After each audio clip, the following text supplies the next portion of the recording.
HarperCollins Practice Tests for IELTS 2. Copyright HarperCollins Publishers, 2014. Test 2. Listening. You will hear a number of different recordings, and you will have to answer questions on what you hear. There will be time for you to read the instructions and questions, and you will have a chance to check your work. All the recordings will be played once only. The test is in 4 sections. At the end of the test, you will be given 10 minutes to transfer your answers to an answer sheet. Now turn to Section 1. Section 1. You will hear a conversation between 2 students. The students are talking about a house they might rent. First, you have some time to look at questions 1 to 3.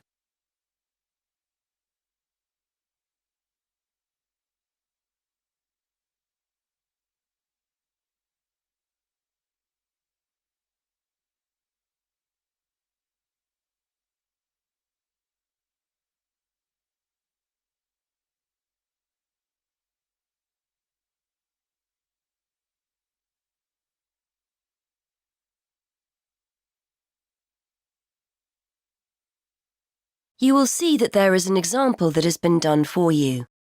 On this occasion only, the conversation relating to this will be played first. Hi, Jason. So what's the house like? I hope it's as good as the advert made out. It's okay. I think I finally found something we'll both like at last. Brilliant. So what's it like? Well, it's within walking distance of uni. It's in a residential area. There aren't many students living there, but it's easy to get onto campus, and the city centre is only a bus ride away. Jason explains that the house is within walking distance of the university, so A has been circled. Now we shall begin. You should answer the questions as you listen, because you will not hear the recording a second time. Listen carefully and answer questions 1 to 3. Hi, Jason. So what's the house like? I hope it's as good as the advert made out. It's okay. I think I finally found something we'll both like at last. Brilliant. So what's it like? Well, it's within walking distance of uni. It's in a residential area. There aren't many students living there, but it's easy to get onto campus, and the city centre is only a bus ride away. OK, that's a good start. But what's it like inside? To be honest, when I saw the advert, I didn't think it would be big enough for the 3 of us. The rent's not exactly cheap for the area. So come on, is it worth it? Well, it's got 3 bedrooms and a nice living room, so we'll all have our own space to work and somewhere to sit together. It's clean and there's no need to decorate. I'm sure your mum and dad would be happy with it, if that's anything to go by. OK, that sounds promising. And the landlady was really nice. She's not one of those people with a lot of properties. In fact, this is the only one she has, so she really looks after it. Her daughter was a student and stayed there last year, apparently. Before you hear more of the conversation, you have some time to look at questions 4 to 6.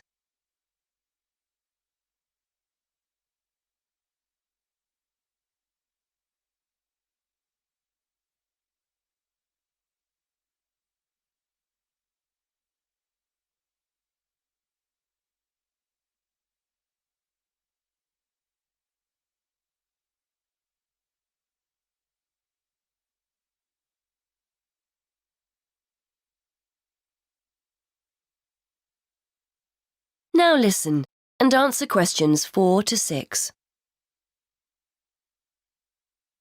Good. The advert said there's no garage, but I can park on the road outside. I checked, and there are no parking restrictions along that road. I know there are some shops in the neighbourhood, so we'll be OK for food and basic things. Yes, that's right. It's a nice house, and the kitchen's fine. I suppose it's not exactly modern, but it's clean and functional. all the things you need, washing machine, cooker. There's no garden, which is a shame, so nowhere to sit in the summer. But there's Wi-Fi, so all in all, I'm happy with it. Before you hear the rest of the conversation, you have some time to look at questions 7 to 10.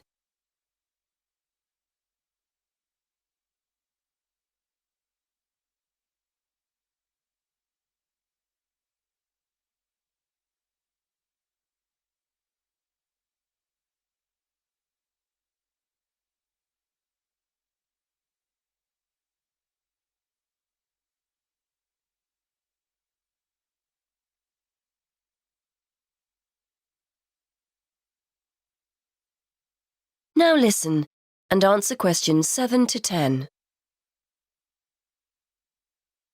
Right then, I think we've cracked it. I'd like to see it myself before we sign anything. I might pop along later to have a look. It's on Foxwell Road, isn't it? Let me just make a note of the address. That's Foxwell Road. Is that right? Yes, that's right, number 94. I'll come along with you for another look. So you know what the rent is, don't you? £430 a month.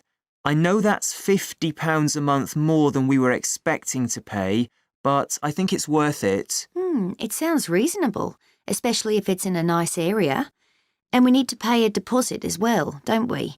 According to the ad, that's 1 month rent in advance. Yes, that's right. That's normal when you rent, so I was expecting it. You'd better give the landlady a ring if we want to have a look round. Why not give her a call and see if she's free later? OK, good idea. What's her number? It's a mobile number, 01764 445 328. Right, I'll phone her now. Hopefully she'll be free and we can go over there this evening. That is the end of section 1. You now have half a minute to check your answers.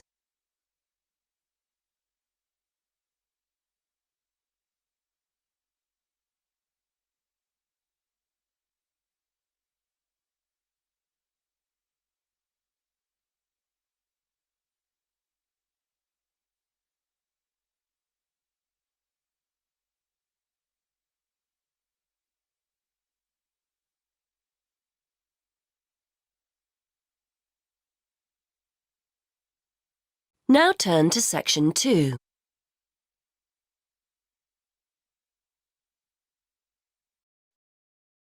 Section 2. You will hear a presenter on a radio phone-in show. The presenter is talking to a woman who was bitten by a poisonous spider. First, you have some time to look at questions 11 to 13.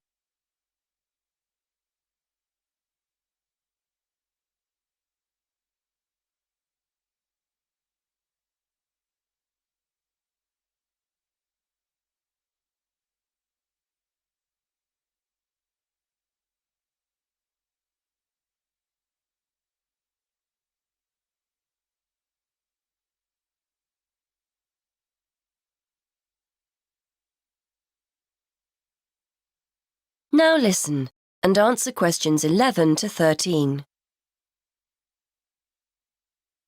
Today, we're continuing our Traveller's Tales. On the line we have Amanda Toddington, who had quite a nasty experience in Australia last year. Isn't that right, Amanda? Yes. My husband and I were on holiday and we were staying at a friend's house on the coast near Brisbane. It was towards the end of the holiday and I was about to go into the garden and enjoy my breakfast. I walked out into the kitchen, slid my left foot into my shoe and felt a tiny sting. It was pretty painless, but I shook the shoe off my foot and saw this tiny spider running out as the shoe hit the wall. Anyway, not being an expert, I presumed the worst, that I'd been bitten by something that was going to kill me, and I completely lost control. I don't think I've ever screamed so much in all my life. We'd been told beforehand to always check our shoes before putting them on, as it's a common way to get bitten. So I suppose it was my own fault, really. So what was it that had bitten you? Tony, that's our Australian friend, he immediately asked me if I knew what had bitten me, and I pointed to the corner of the room where I'd last seen the spider. He picked up a jar and found the creature in the corner where the shoe had hit the floor. "It's a redback," he said, and he gently placed the jar over the spider. The funny thing was, we'd been talking about some of the creatures we needed to be careful of a few days previously, and as he said the name redback, the conversation came flooding back to me. In particular, the fact that the bite can be extremely painful. I've found out since that the redback is from the same family as the black widow spider, and it's the female that does the damage, which it turned out was what I'd been bitten by. Before you hear more of the radio show, you have some time to look at questions 14 to 15.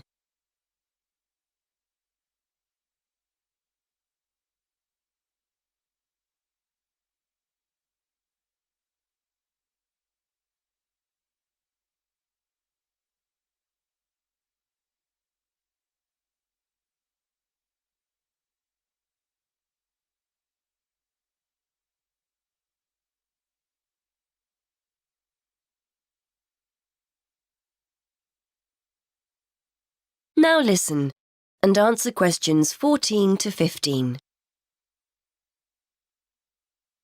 You must have been absolutely petrified. You can say that again. I remember feeling quite confused. I wasn't in a great deal of pain to begin with, and yet I could see from our friends' faces that they were concerned. Tony explained that the venom or poison of the bite spreads quite slowly, so the pain doesn't feel too bad at first. Gwen, Tony's wife, brought an ice pack, and Tony held it against the bite to make it less painful. Apparently, you're not supposed to put a bandage on the area, as this can make it hurt even more. Tony tried to put my mind at rest by explaining that this was quite a common bite, that the hospital would have an antivenom, and that everything would be okay. But I was beginning to panic. We were flying back to the UK the next day, and I really didn't know what to do. Before you hear more of the radio show, you have some time to look at questions 16 to 18.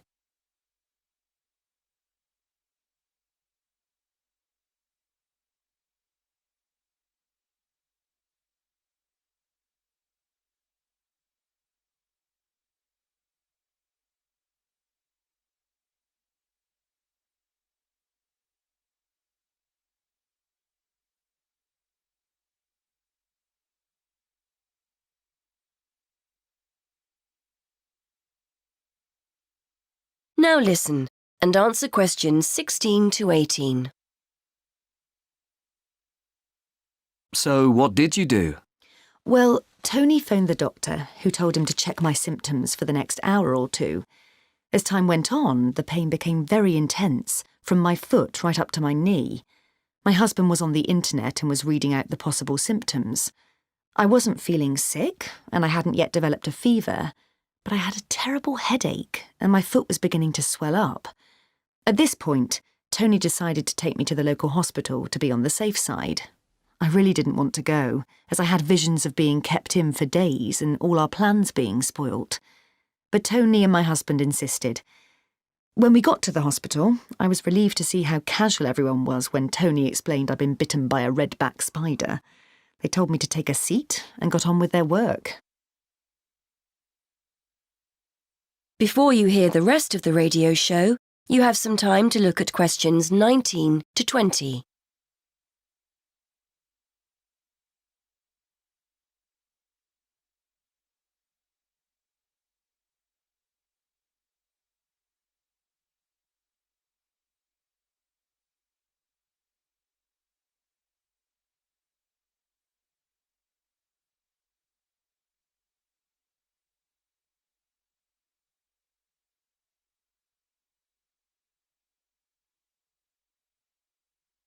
Now listen and answer questions 19 to 20.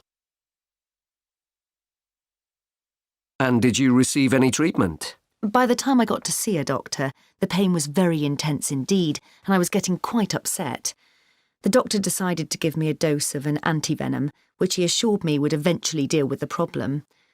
Unfortunately, he also explained that it wouldn't have an immediate effect and the symptoms might last for several days. But the story has a happy ending.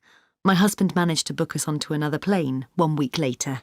And even better news was that the symptoms of the bite finally cleared up after about 24 hours.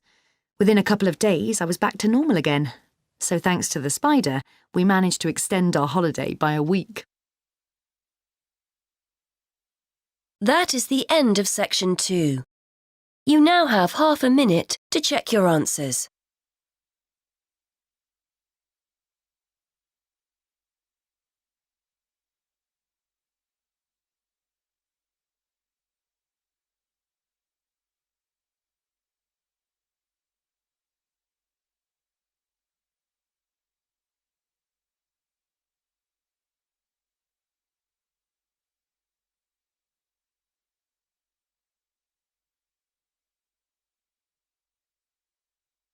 Now turn to section 3.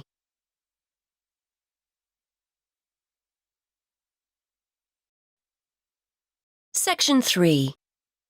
You will hear a conversation between a university tutor and a student who has recently started at the university. First, you have some time to look at questions 21 to 25.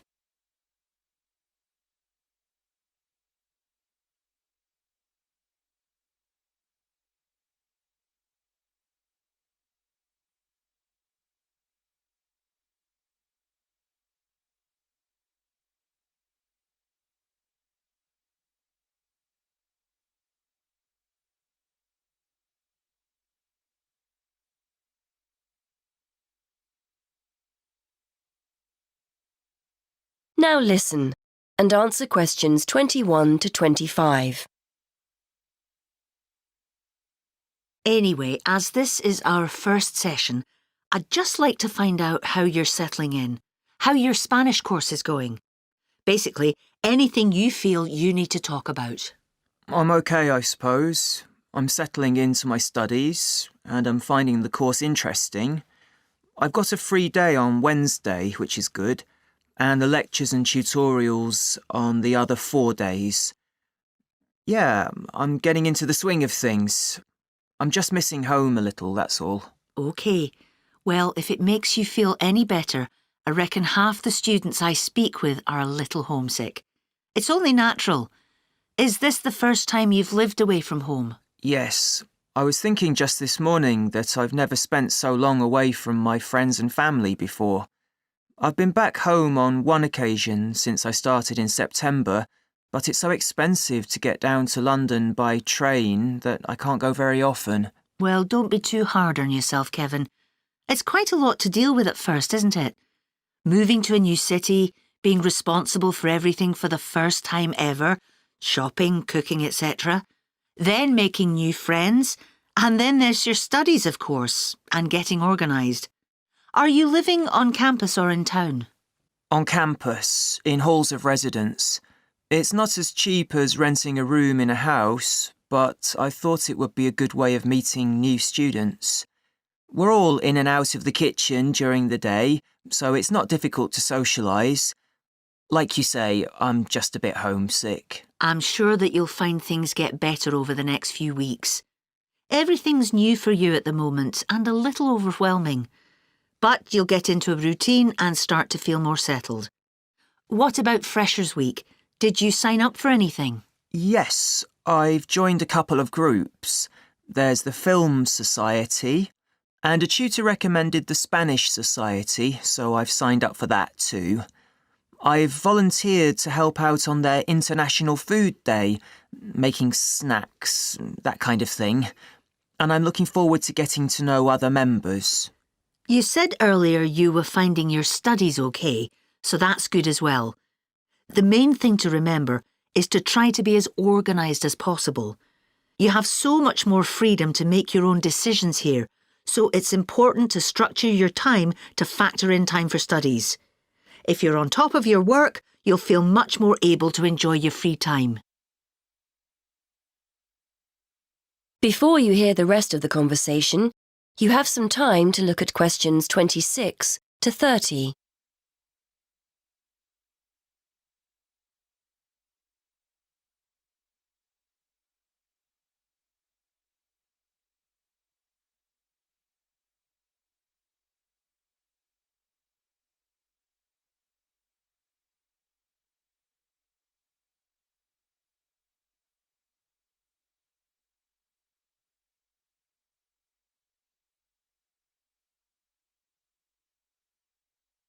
Now listen and answer questions 26 to 30. I was hoping you could help me with my essay writing. I seem to be spending ages writing and rewriting essays and, well... The best bet is for you to sign up to the University Writing Tutorial Service. They have people who are in place to support students specifically with these problems. To join, just fill in the application form and give them a sample of your work. Brilliant. I didn't know anything about that. Can I give them one of my essays to look at? They won't give you feedback on a complete essay, I'm afraid, as they may not be subject experts. It's really aimed at developing your academic writing skills. Ideally, you should write something between 1,000 to 1,500 words.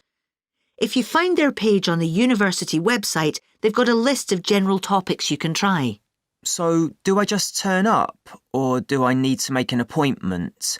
I've got an essay deadline coming up soon, so I'd like to get help as soon as possible. You'll need to arrange an appointment.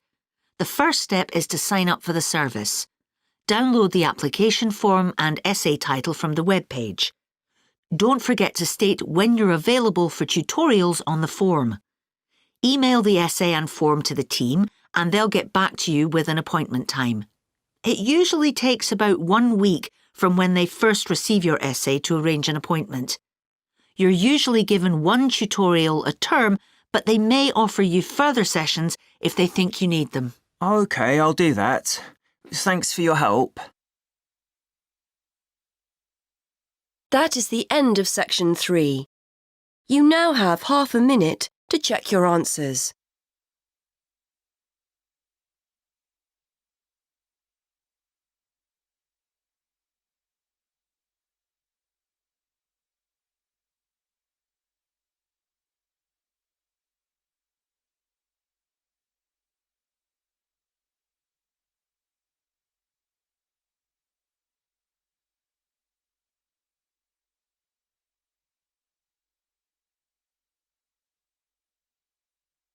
Now turn to section 4.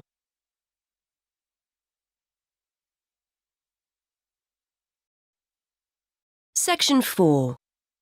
You are going to hear a lecturer giving a talk on a type of fundraising for business called crowdfunding. First, you have some time to look at questions 31 to 32.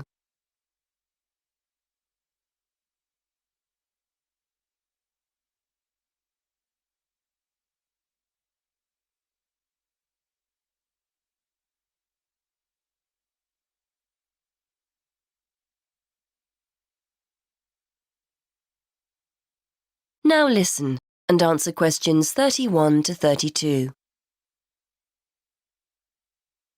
Good morning, everyone.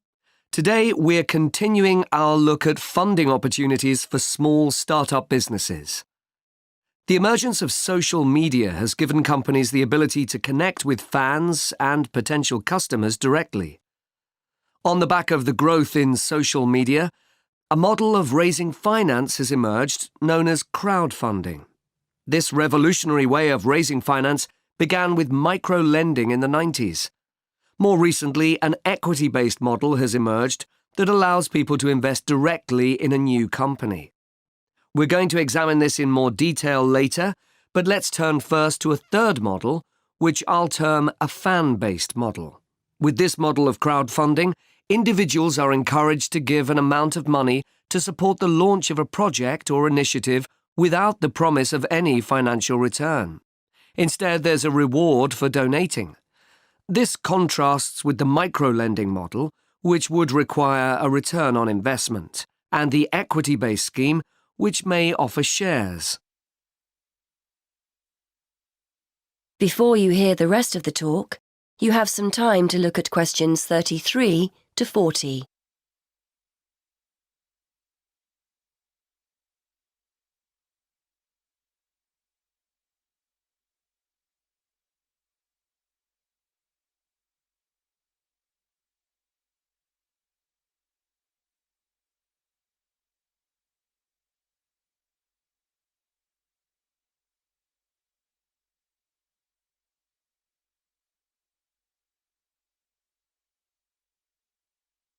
Now listen and answer questions 33 to 40.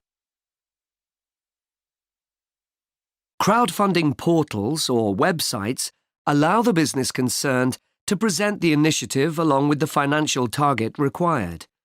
There's a fixed time limit for fundraising, and if the target amount is reached, all donations are paid to the company or individual.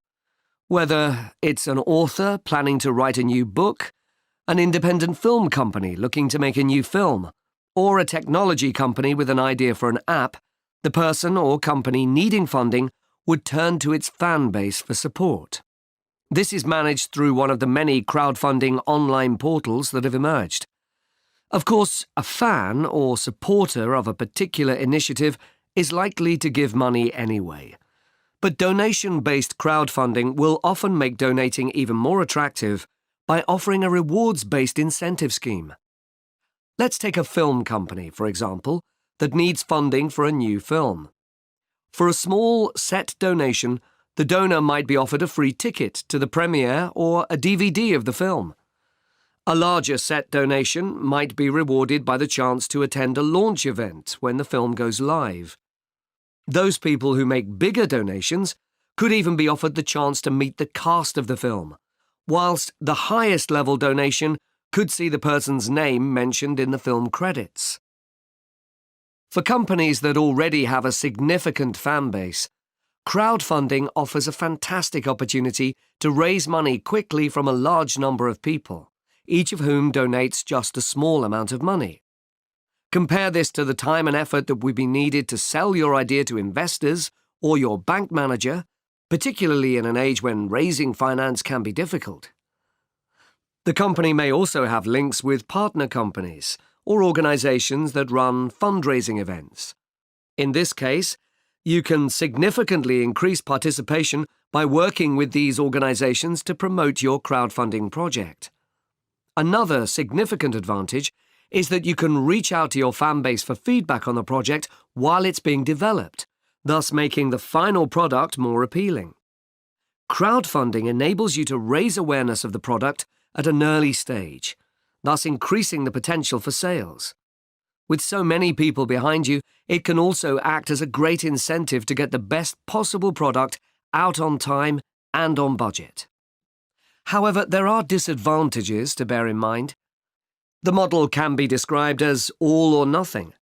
If you don't reach the monetary target required in the agreed time, all promises of donations are cancelled and no money is paid, leaving you back at square one.